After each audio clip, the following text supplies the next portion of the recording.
حضرت اسید بن حضیر جو کہ صحابی رسول ہے، ایک رات کے اندر قرآن پاک کی تلاوت کر رہے تھے، سورۃ البقرہ کی۔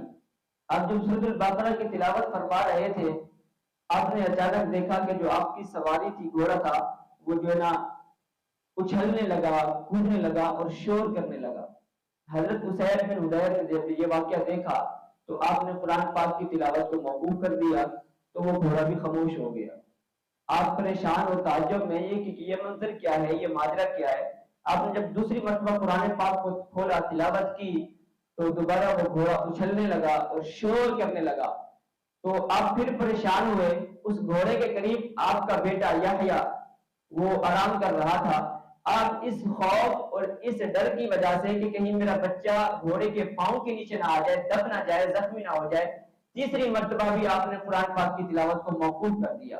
جب صبح اٹھتے ہیں، حضور کی بارگاہ میں پیش ہو جاتے ہیں، حضور صلی اللہ علیہ وسلم سے عرض کرتے ہیں، حضور یہ معاملہ ہے، رات کو میں سورہ بقرہ کی تلاوت کر رہا تھا، قرآن پاک پڑھ رہا تھا کہ اچانک میرا گھوڑا جو نا اچھلنا شروع کر دیتا تھا اور جو نا وہ رینگتا تھا، آوازیں نکالتا تھا، تو میں نے خوف کی وجہ سے، ڈر کی وجہ سے جو ہے نا میں نے قرآن پاک کی تلاوت کو موقوف کر دیا۔ حضور نے فرمایا اسید آگے بولو، آگے پڑھو، کیا کہنا چاہتے ہو؟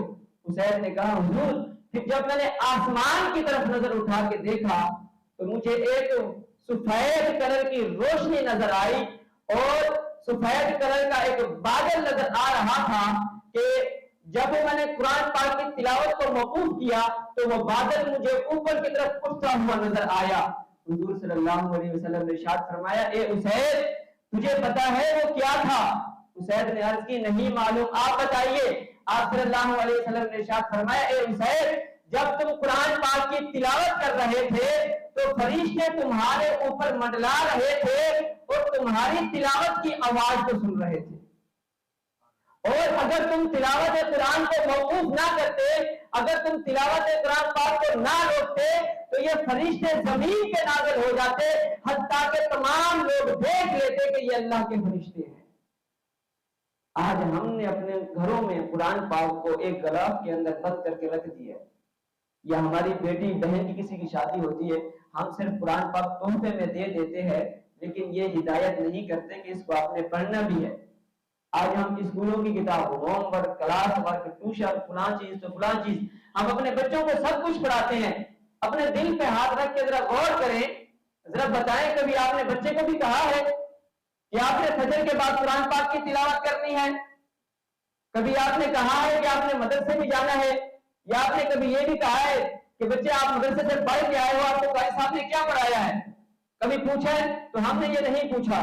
سامعین حضرات، یہ سب کچھ جو ہے نا ہمارے ایمان کی کمزوری ہے۔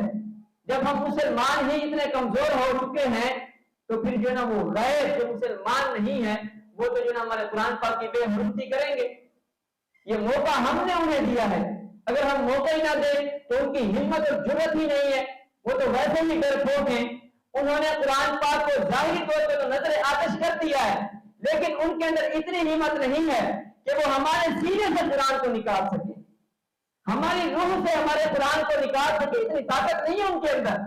وہ ظاہری طور پہ ہمارا مقابلہ نہیں کر سکتے، ظاہری طور پر وہ مسلمانوں کے دلوں کو چھلی کرتے ہیں، لیکن جو دلوں کے اندر، مسلمانوں کے روحوں کے اندر جو قرآن محفوظ ہے وہ اس کو نہیں۔ ہوا کی فطرت کیا ہے؟ وہ آگ کو بجھا دیتی ہے، شمع کو بجھا دیتی ہے، اس کی فطرت ہے۔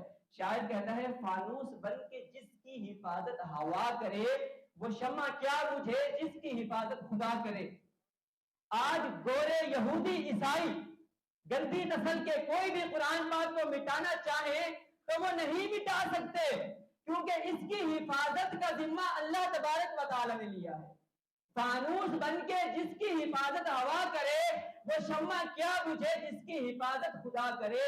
تو اللہ تبارک و تعالی نے قرآن پاک کی حفاظت کا ذمہ لیا ہے، تو بروز قیامت تک کسی کے اندر طاقت نہیں ہے کہ وہ قرآن کے نسخے کو مٹا دے۔